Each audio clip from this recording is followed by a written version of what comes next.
नमस्कार दोस्तों। इस वीडियो में हम बात करेंगे बाघ की। और बाघ से रिलेटेड जितने भी टॉपिक्स बनते हैं, जितने भी इम्पोर्टेंट टॉपिक्स हैं, उन सभी को कवर करेंगे। इस टॉपिक से यूपीएससी ने पहले कई प्रश्न पूछे हैं और इस साल भी यह बहुत ज़्यादा इम्पोर्टेंट टॉपिक है। लेकिन आगे बढ़ने से पहले मैं आपको एक बहुत ज़रूरी सूचना दे दूँ। इस वीडियो को देखने के बाद आप जाइए व्हाट्सएप ग्रुप में, चेक करिए। मॉडर्न हिस्ट्री की नोट्स कंप्लीट हो चुकी है। इसी सीरीज़ की टॉप 300 वाली सीरीज़ की मॉडर्न हिस्ट्री की नोट्स कंप्लीट हो चुकी हैं। मैंने व्हाट्सएप ग्रुप में डाल दिया है। अगर आपके पास नहीं है और आप ग्रुप में नहीं शामिल हैं, डिस्क्रिप्शन में जाइए, आपको पता चल जाएगा कैसे उसमें शामिल होना है। इसके साथ ही साथ ज्योग्राफी की भी, इन्वायरमेंट की भी नोट कंप्लीट हो चुकी है, मैंने दे दिया है। कुछ और टॉपिक्स मैं आगे जोड़ूंगा और फिर आपको उपलब्ध करा दूंगा। ठीक है जी। पॉलिटी के भी ढेर सारे टॉपिक्स कवर किए जा चुके हैं और प्लेलिस्ट में तो आप देख ही रहे हैं, वीडियोज़ जितने आ चुके हैं वो तो है ही, लेकिन एडवांस में नोट्स मैं दे रहा हूँ। चलिए अब आगे बढ़ते हैं और देखते हैं कि बाघ से रिलेटेड कहाँ कहाँ से प्रश्न बन सकते हैं। थोड़ा सा कुछ रेफरेंस के तौर पे देख लेते हैं। कुछ बातें हैं यहाँ से क्वेश्चन आने की संभावना कम है। जैसे भारत इस साल 2022 के अंत में रूस में होने वाले ग्लोबल टाइगर समिट के लिए नई दिल्ली घोषणा को अंतिम रूप देने की दिशा में बाघ रेंज वाले देशों को सुविधा प्रदान करेगा। इसके बारे में अभी हम पढ़ेंगे नीचे। बाघ रेंज वाले देश, टाइगर रेंज वाले देश। ठीक। अच्छा, 2010 में नई दिल्ली में एक प्री टाइगर समिट आयोजित की गई थी। कब? 2010 में, जिसमें ग्लोबल टाइगर समिट के लिए बाघ संरक्षण के मसौदे को अंतिम रूप दिया गया था। ये सिंपल सी बातें हैं। अच्छा, अब कुछ काम की बातें देख लेते हैं जहाँ से प्रश्न बन सकते हैं। पहली बात कि भारत टाइगर रेंज वाले देशों के अंतर सरकारी मंच ग्लोबल टाइगर फोरम के संस्थापक सदस्यों में से एक है। ये ग्लोबल टाइगर फोरम क्या है, इसके बारे में अभी हम नीचे बात करेंगे। उनके संस्थापक सदस्यों में से एक कौन है? भारत। अच्छा, एक और चीज़, बैकग्राउंड में कुछ आवाज़ें आ जा रही हैं तो आप उसे इग्नोर कर सकते हैं। ठीक है।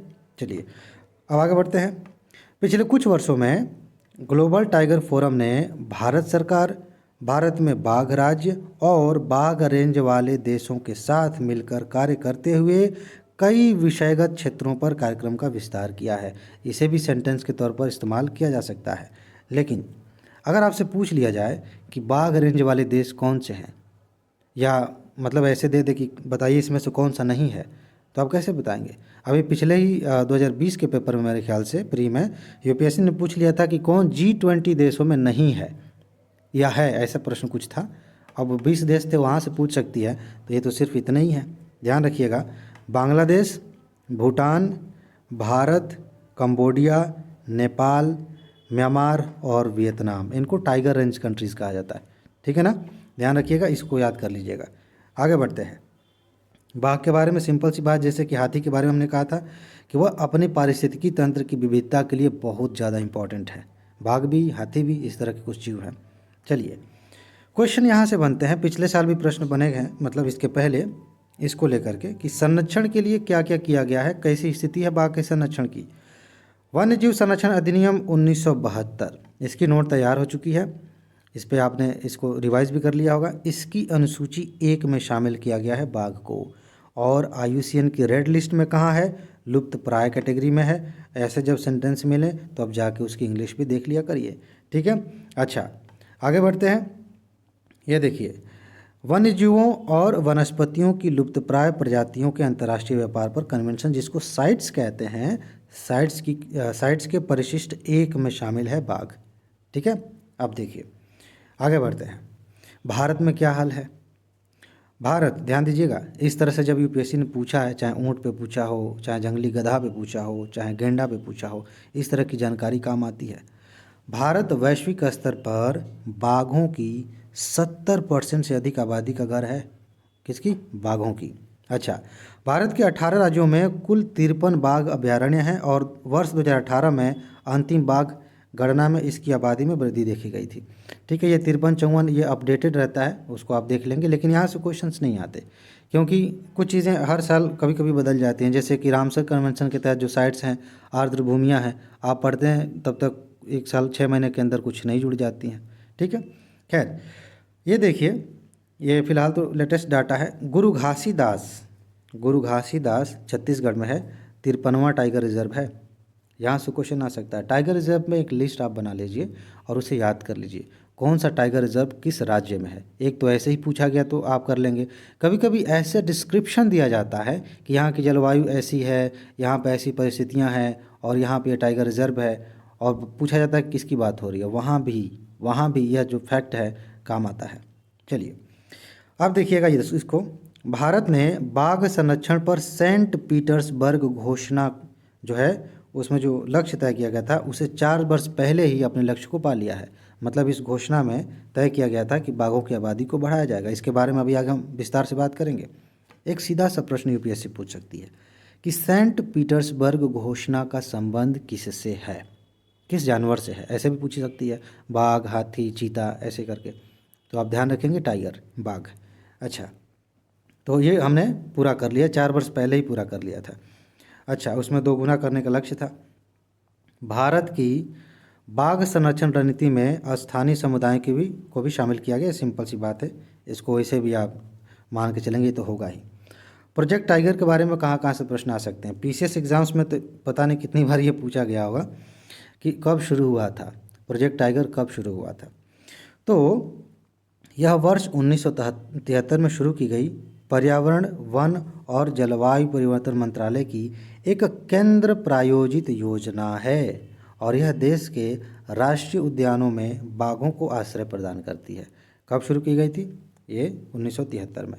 चलिए अब देखिए इसकी बात हम कर लेते हैं एक बार। ऊपर चर्चा हुई थी ना, ग्लोबल टाइगर फोरम, GTF ऐसे पढ़ेंगे हम। तो बाघों की रक्षा के लिए इच्छुक देशों द्वारा स्थापित एकमात्र अंतर सरकारी अंतर्राष्ट्रीय निकाय है। कौन? GTF, global tiger forum. अच्छा, कुछ और बातें हैं क्या इसके बारे में?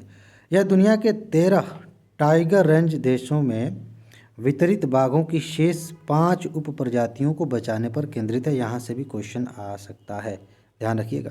चलिए अब मान लीजिए पूछ लिया गया, कह दिया गया कि 2010 में इसका गठन हुआ था और आपको नहीं पता है तो दिक्कत हो जाएगी ना। इसका गठन 1993 में हुआ था, ठीक है। नई दिल्ली, भारत में बाघ संरक्षण पर आयोजित एक अंतर्राष्ट्रीय संगोष्ठी में इसको किया गया था, ठीक है, उसकी सिफारिशों पर किया गया था। अच्छा, आगे बढ़ते हैं।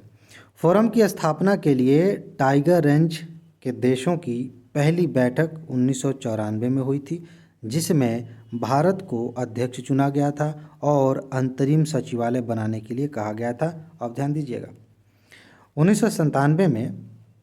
1997 में GTF एक स्वतंत्र संगठन बन गया और इसका मुख्यालय कहाँ है?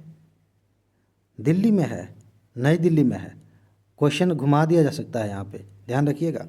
चलिए, एक प्राधिकरण है, ट्रिब्यूनल है, यहाँ से भी प्रश्न बन सकता है।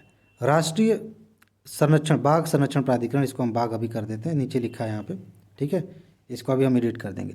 राष्ट्रीय बाघ संरक्षण प्राधिकरण पर्यावरण, वन और जलवायु परिवर्तन मंत्रालय के तहत आता है। मंत्रालय भी याद रखेंगे।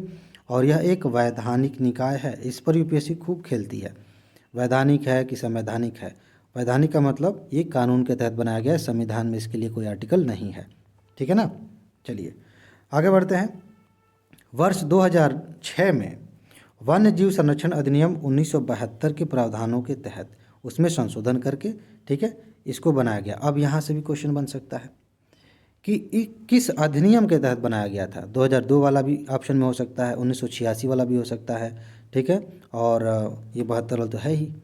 तो ध्यान रखेंगे कि वन्य जीव संरक्षण अधिनियम 1972 के प्रावधानों में संशोधन किया गया और बाघ संरक्षण प्राधिकरण की स्थापना की गई और इसकी पहली बैठक नवंबर 2006 में हुई थी। ये तो ऐसे रहने दीजिए, ठीक। अब यहाँ आ जाते हैं, ये भी उससे जुड़ा हुआ है, इस पर भी प्रश्न आ सकते हैं, पहले भी पूछे गए हैं, पीसीएस एग्जाम्स में तो कई बार पूछे गए। क्या है? सेंट पीटर्सबर्ग घोषणा कब? 2010 में। पहली बात ये, कब? 2010 में रूस के सेंट पीटर्सबर्ग शहर में आयोजित अंतर्राष्ट्रीय बाघ संरक्षण मंच की एक बैठक में विश्व के 13 टाइगर रेंज देशों के राष्ट्राध्यक्षों ने हिस्सा लिया था इसमें, और इस बैठक में शामिल सभी देशों ने इस घोषणा के तहत ग्लोबल टाइगर रिकवरी प्रोग्राम को लागू करने पर सहमति व्यक्त की थी। किस पर? Global tiger recovery programme. अच्छा, आगे बढ़ते हैं। इस कार्यक्रम के तहत 13 टाइगर रेंज कंट्री, TRC जिसको बोल देते हैं, देशों ने 2022 तक वैश्विक स्तर पर बाघों की संख्या को दोगुना करने का लक्ष्य रखा था। यहाँ से क्वेश्चन इसलिए इस बार पूछा जा सकता है क्योंकि 2022 तक का ही टारगेट था, ध्यान रखेंगे, ठीक है। तो यहाँ से प्रश्न आ सकते हैं। और कुछ बचा नहीं, वन अधिकार अधिनियम जो है ये अगले वीडियो में हम देख लेंगे। इसकी नोट मैंने आपको दे दी है, फिर से दोहरा दूं, बहुत सारे लोग व्हाट्सएप नंबर ले लेते हैं और जाके वहाँ पूछते हैं, सेम चीज़ मुझे करनी पड़ती है कि मुझे वीडियो का लिंक देना पड़ता है। तो बढ़िया है कि डिस्क्रिप्शन में जाइए, वहाँ वीडियो का लिंक ऑलरेडी पड़ा हुआ है, आप देख लेंगे। ज़्यादा पैसे नहीं देने हैं, इस भ्रम में नहीं रहना कि बहुत ज़्यादा पैसा देना पड़ता है। आप उसे देखेंगे, पता चल जाएगा कैसे PDF मिलेगी, कैसे व्हाट्सएप ग्रुप में जोड़ा जाएगा। लेकिन ये सब बातें ठीक है, अपनी जगह है। एक चीज़ का ख्याल रखिए, किसका? खुद का। अपना ख्याल रखिए, खुश रहिए, मस्त रहिए, मुस्कुराते रहिए। आगे मिलते हैं, नमस्कार।